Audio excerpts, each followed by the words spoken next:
Hey guys, welcome to this episode of The Search. Today we're going into a very dark subject, the end of the world.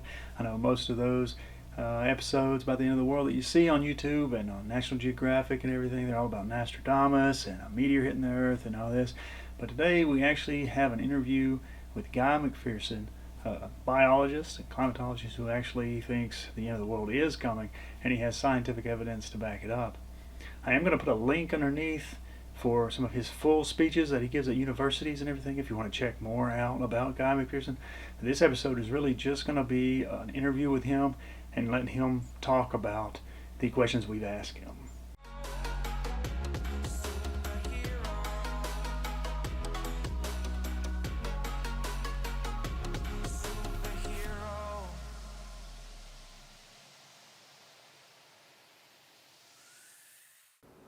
I'm Guy McPherson. I'm Professor Emeritus of Conservation Biology at the University of Arizona. I first began studying climate change to interpret the data I was collecting in ecological field research questions in the early 1980s as a graduate student. And I continued my interest in climate change through a postdoc, through my initial professorial appointment at Texas A&M University, and then of course in my tenure track position at the University of Arizona. While at the University of Arizona, I also took leaves of absence or sabbatical leaves to work with the Nature Conservancy at their home office in Northern Virginia, at the University of California, Berkeley, where I took a sabbatical leave and taught a few seminars and participated in other courses. And I taught at Grinnell College in Grinnell, Iowa, a small, renowned liberal arts college, as well as Southern Utah University, where I was the Eccles Visiting Scholar. And of course, now I've lectured at dozens, perhaps hundreds of universities and colleges throughout the world. So beginning as a very young graduate student, I was focused on climate change and its implications for organisms. It is only within the last 20 years or so that I have become focused on humans as the organism to be affected by climate change.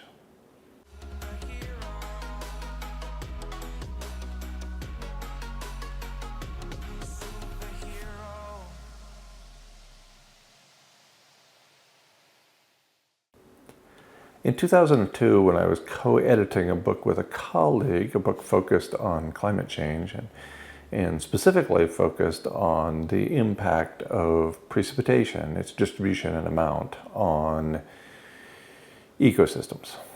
And it was during 2002, while working on that book, that I came to the conclusion that humans were facing abrupt climate change that would almost certainly remove habitat for humans and therefore cause the extinction of humans in a very short period of time. This is 2002, and originally I thought, well, that's probably going to happen by 2030. But the evidence didn't support this. The published evidence didn't support that idea of that early of human extinction at that time in 2002. The book was subsequently published in 2003. I began writing and speaking about the topic of abrupt climate change a little more than a decade ago.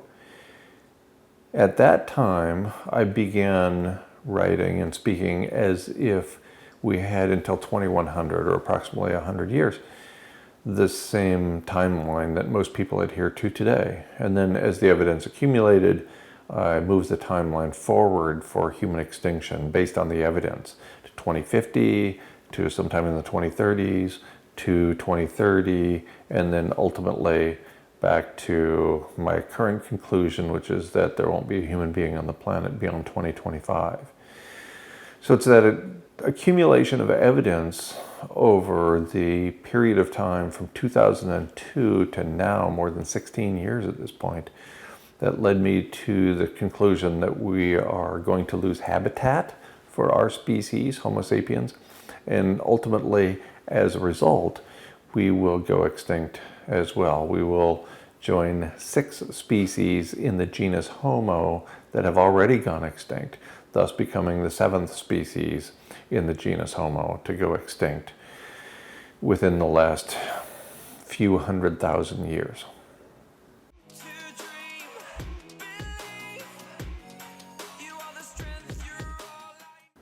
Due to this decade-and-a-half journey that I've been on, accumulating, collating, synthesizing the evidence about abrupt climate change leading to the demise of Homo sapiens, I have ridden a roller coaster emotionally that has been severely impacted by the people in my life.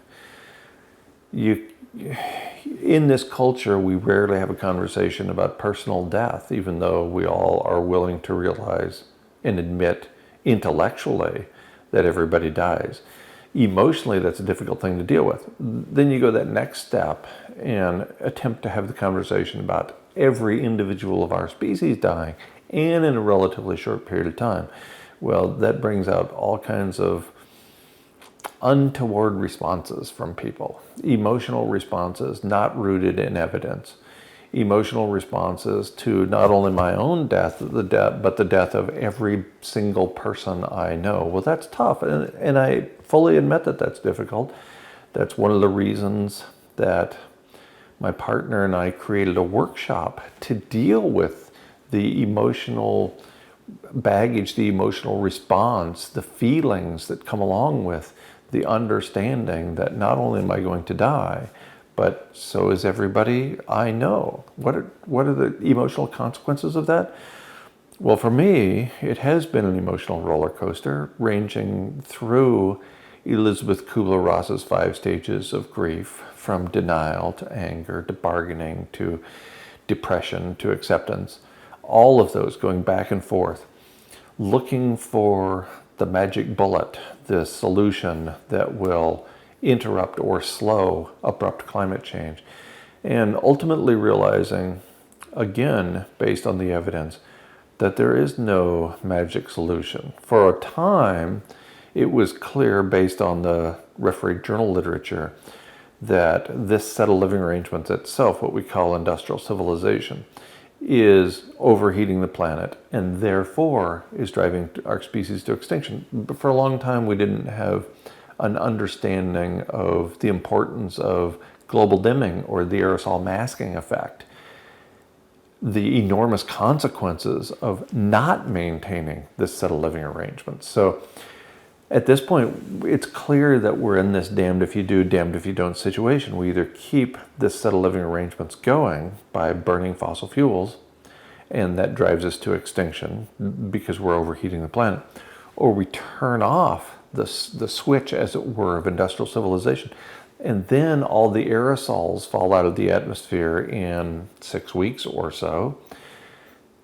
At that point, the planet heats up catastrophically faster than it already is heating up, and I don't see any way that humans or very much other mammalian life persists through that profound transition. So does that come with an emotional response? Of course it does. I try to adhere to my scientific principles in being unattached to the outcome of my science, of my scholarship, and yet as a humane human being, of course I'm affected by the knowledge that not only am I going to die, but everybody in my life is going to die too. Because of my message, and because it came so much earlier than most people were willing to even consider abrupt climate change and its consequences for humanity. Because I got there early, that led to an interruption, a termination, a cessation of many of the relationships formerly in my life. So the emotional response from that is profound as well. When your family and friends, your colleagues, your coworkers, with the people you interact with on a very regular basis are seemingly on a completely different sailing ship than I'm on, of course, that has emotional consequences that have been difficult for me to navigate, and that currently are difficult to navigate for many, many people I know, because they have come to accept the conclusions of the evidence I present, and they're still in a relatively small minority. So having to deal with people in their lives who do not accept that humans, like every other species, will go extinct, who do not accept that the people in their own life are going to die. Well, that's tough to deal with. It's tough. It was difficult for me, but I've had, as I indicated, more than 16 years of practice to deal with it.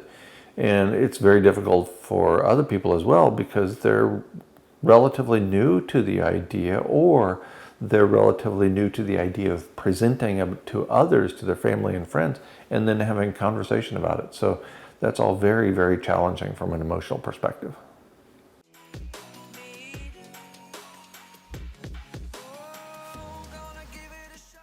So the question is out there: what factors are contributing to our demise with respect to abrupt climate change? We're already at the highest temperature experienced by our species Homo sapiens in the 300,000 year history of our species. This according to a 2017 paper by James Hansen and colleagues. So we're right at the upper limit that Homo sapiens have ever experienced on Earth. In addition, there's an approximately 10-year lag between release of carbon dioxide molecules and maximum heating associated with those carbon dioxide molecules. That and the very rapid equilibrium time associated with the self-reinforcing feedback loop associated with moistening the upper troposphere ensures that we're locked into another degree or so Celsius of global average temperature rise within the next decade.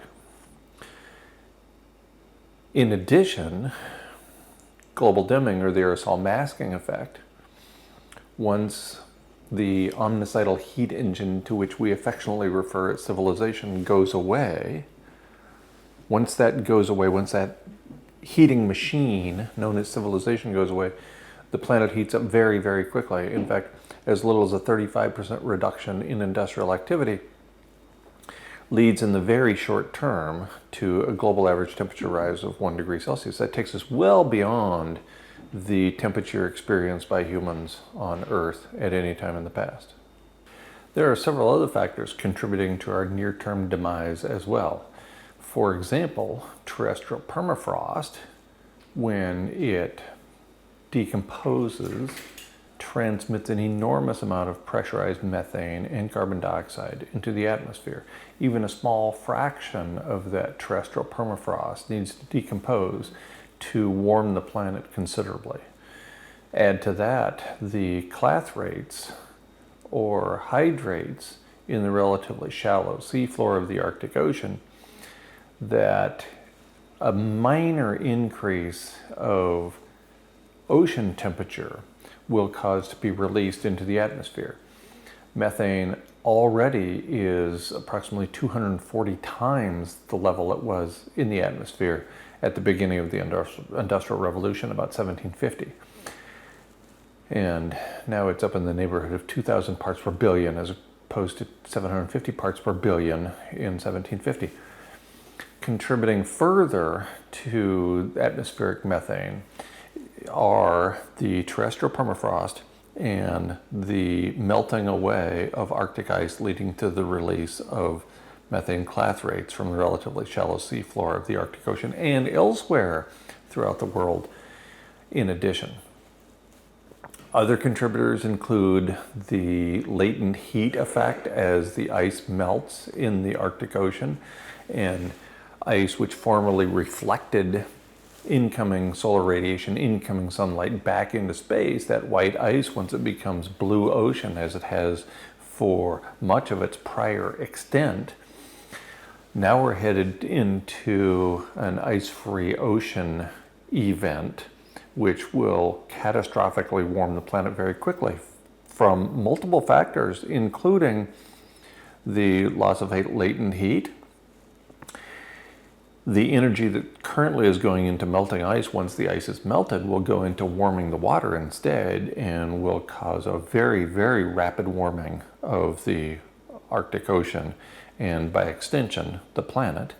The loss of methane, or the release of methane from the relatively shallow seafloor of the Arctic Ocean, the reduced albedo as ice is transformed into water. These are just three of the factors, any one of which could lead to an abrupt rise in temperature that is too fast. And rate is critically important here, as any conservation biologist knows. The rate of change is critical, and the rate of change in the face of an ice-free Arctic Ocean will be so extreme that it's difficult for me to imagine much complex life being able to keep up, much less incredibly complicated, complex organisms such as Homo sapiens that depend upon so many other organisms for our own survival. So those are just a few of the many factors that, added together or even taken individually, point to a very rapid near-term global average temperature rise. We don't have to have all of them come into play to cause the demise of Homo sapiens as a result of loss of habitat for our species. We only need 1, 2, 3 of those. We don't know, but we've triggered many of these self-reinforcing feedback loops that are right now warming the planet and will continue to overheat the planet into the near and distant future.